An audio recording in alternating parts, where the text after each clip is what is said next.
Hey, what's up, everybody? Welcome to this week's podcast. I got a pretty bad cold this week, so excuse me if I'm a little bit more mumbly or nasally than usual. I guess it's just that time of year when stuff's going around or anything, but anyway, let's jump right in and see what's been going on. First up, Steve from HD Retrovision has just posted a detailed technical breakdown of Csync. And this is part 2 in some posts that he's been writing that really explains what sync is and how it's formed in the context of retro gaming. And I found this to be absolutely fascinating the first time around, and this specific post focuses on how H and V are combined to form Csync. So the super short version, when you hear RGB, what you're actually talking about is RGBS, and the S is Csync, which is derived from both horizontal and vertical sync signals being combined into one.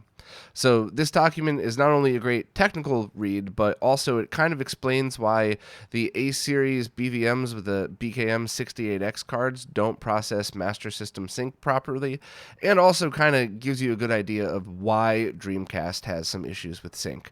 So thanks very much to Master Steve for educating all of us again. I really appreciate all of these, and I really think that even these super technical breakdowns, even though these aren't going to be like a million read article, it's still something that the people that do appreciate it really appreciate it. So thank you to Steve and anybody else that does these deep technical breakdowns.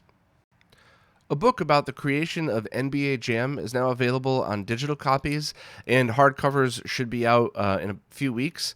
And this is something I've been following for a while that seemed pretty interesting, because they don't just break down NBA Jam, they kind of go through the developer Midway and what things were like then and kind of the rise and fall of Midway. So I bought it, it's on my Kindle, I got to read it as soon as I have a free moment to spare.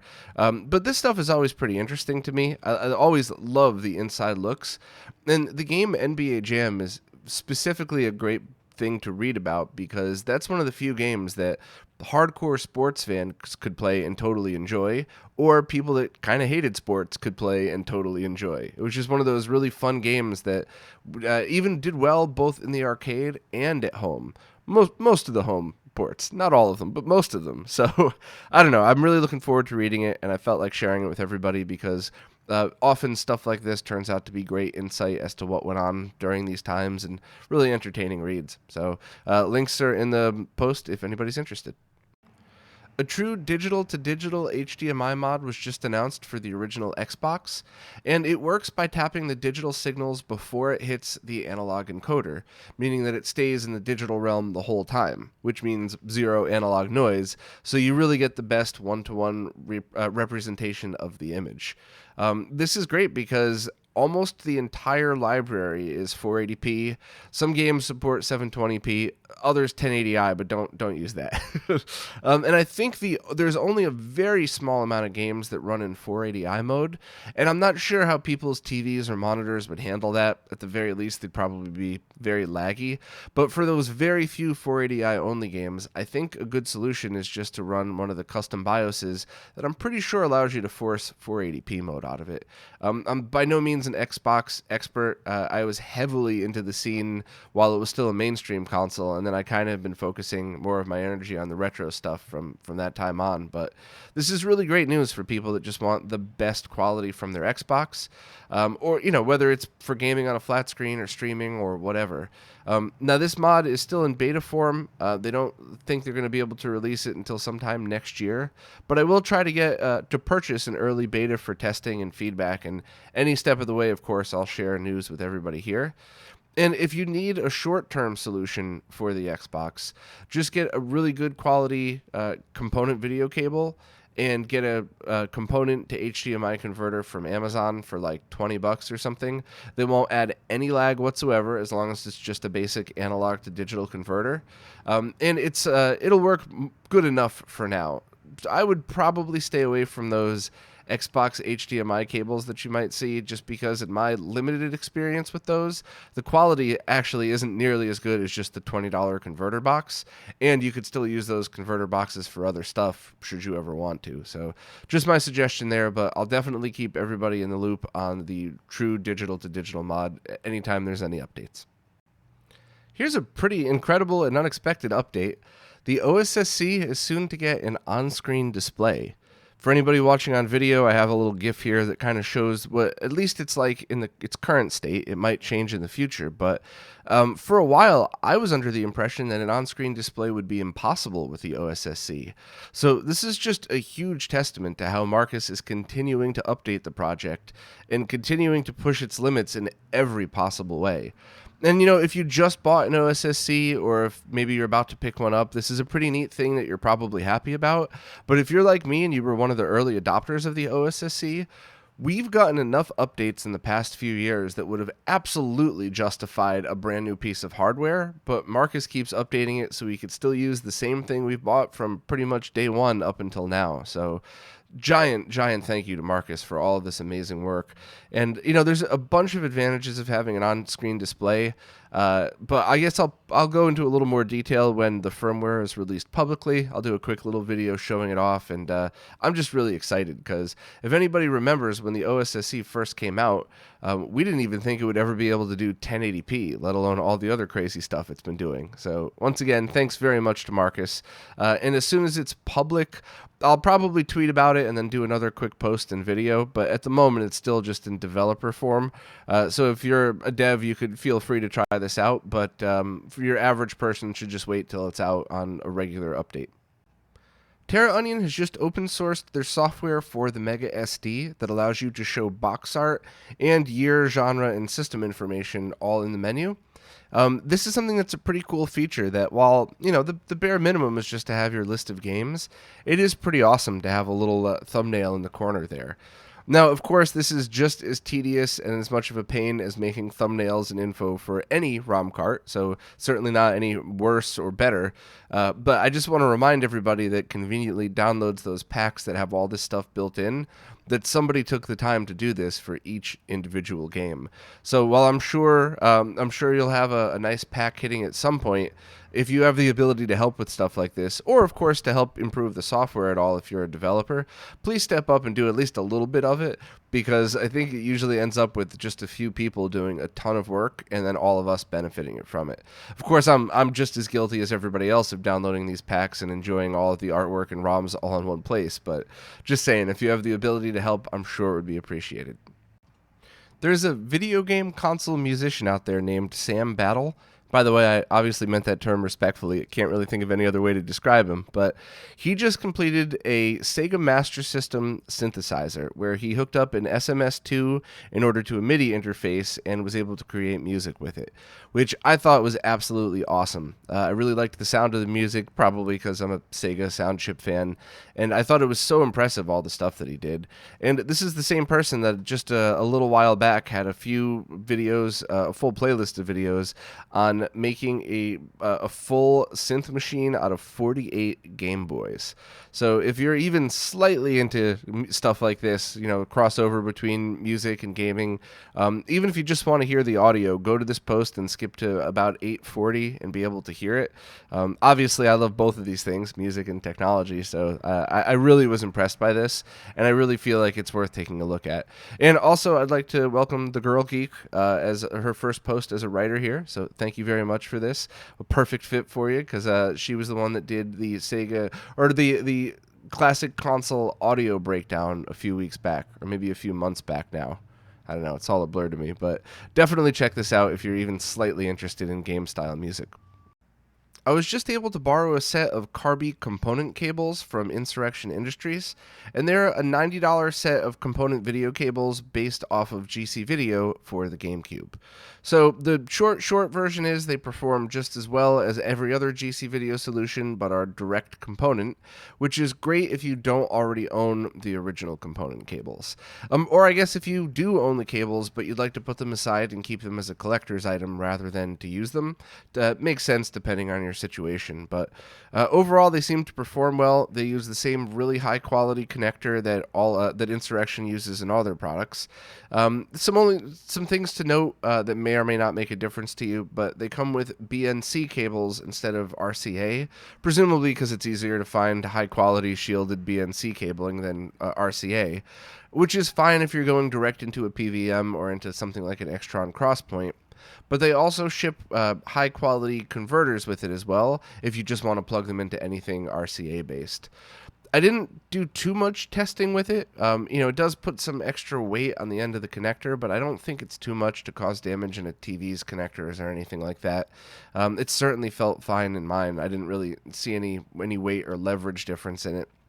And other than that, it doesn't have any audio output because this is just like the original component cables, only video. So you'll have to just keep any original composite video SNES style cable in order to get audio out of them. And overall, they seem to work fine. I guess the only issue was certain people using them with an OSSC and the Game Boy interface software ran into an issue. So Extrems was able to post a fix for that for anybody using it in that exact environment. And, overall, they just seem to me like a perfectly good solution that's much cheaper than the official cables. And I didn't really want to dig into doing a comparison because I felt like if I'm going to do any kind of GameCube comparison video, I'm going to have to dig in deep, especially because I screwed up the Wii comparison video so badly with compression and capture settings and everything. So I would want to go hard on something like this, but at the end of the day, too, it's still GC video, so I'd really want to do a full video, Wii, GameCube, all the different solutions, and I really won't have time for that for months. Might be the biggest video I've ever done, so I'd probably enlist help for that, and certainly enlist help from the video capture experts to make sure I don't make any other mistakes. Only other thing to note is it has the same style programming holes on it, the vias, so that if you have your own programmer, you could flash this with the latest version of any of the GC video firmware. But it's kind of one of those do this at your own risk and you got to buy your own programmer type of thing. They certainly didn't include like a USB interface, and rightfully so. I mean, they work fine as is, and including that would just jack the price up.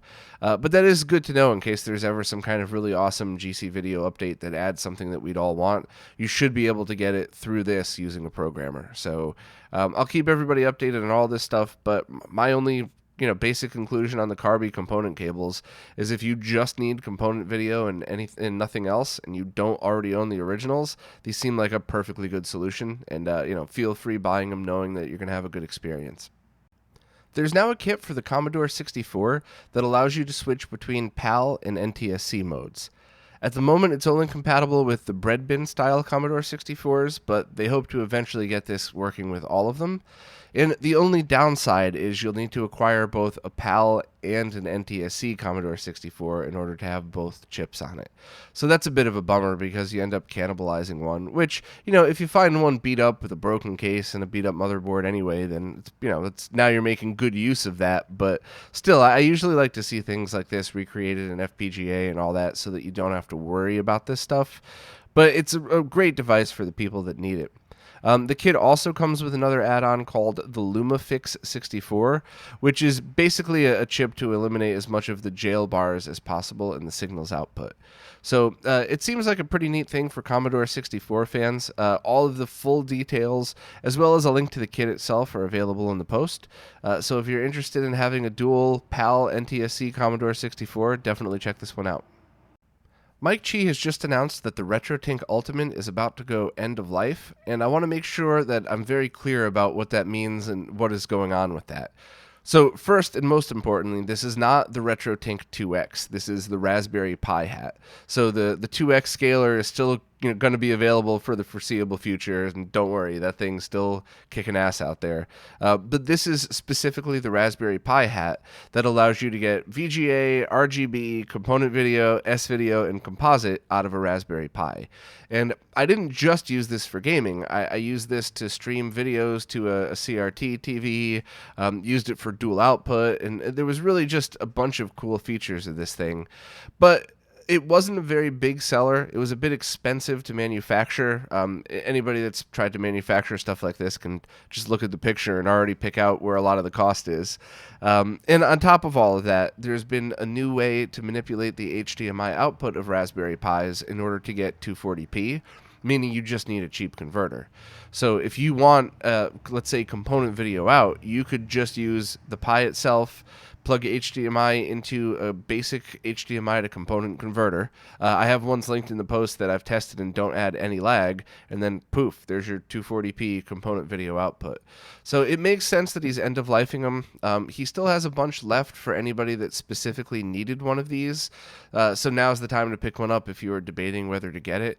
But it is kind of, I have mixed feelings. I wish these things would be, I selfishly wish stuff like this would be available forever, but I do understand that you can't keep stock of stuff that's not going to sell as quickly as it used to. So anybody that wants one, pick it up. And anybody looking for an RGB version of this thing, you could use the method of doing an HDMI to VGA box and then making your own VGA to SCART cable with a sync combiner circuit, or of course using like an Extron RGB interface or something. However, my personal opinion has always been that if you're just going directly to SCART, the RGB Pi is an awesome solution, and one that I've talked about since it was in beta form. And in fact, up until today, I've always said my two favorite solutions for Raspberry Pis are the RetroTINKUltimate and the RGB Pi. So at least there's still a great solution out there you're able to purchase. I actually also loved the RGB Pi software. I would use that with all of my solutions anyway. So, there's still great choices for people. You should have everything covered, and if you just want if you want all of the features of the RetroTINKUltimate, make sure to grab one now before they sell out. Well, that's it for this week. Hopefully the podcast came out all right and this all makes sense. I'm still a little loopy from having a cold. I'm pretty sure I got it from the subway the other day. Just a little aside, if you ever want to know what it's like to live in The Walking Dead, wait till it's really, really rainy out and jump on the subway in New York. You'd be shocked at some of the stuff you saw. So hopefully I'll heal up quick and I'll not be so nasally by next week. And also thanks very much to Greg Collins for this awesome shirt. Always love a good Laser Bear shirt. And I guess that's it. So thank you so much to everybody that listens, everybody that participates in the comments, and of course everybody that supports on Patreon and Subscribestar. Thanks again, and I'll see you soon.